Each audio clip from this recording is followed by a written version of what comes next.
prosecutor in the Biden classified documents case. I don't know if you know this, but he's set to testify on Capitol Hill on March 12th.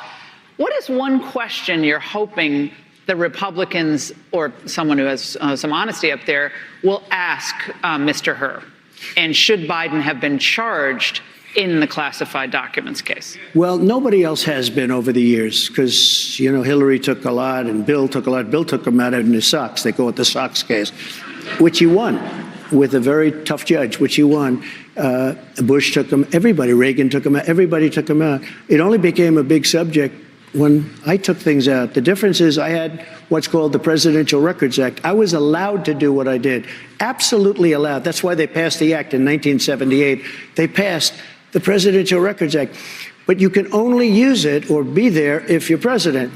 Biden wasn't president. He was vice president. Why didn't you just hand him over when they were requested, though? I mean, they requested him. You could have just handed him over. It probably saved yourself a lot of trouble. First of all, I didn't have to hand him over.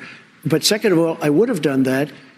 We were talking, and then all of a sudden they raided Mar-a-Lago. Do you remember? They said, could you put an extra lock on the door? We showed them where they were. We showed them.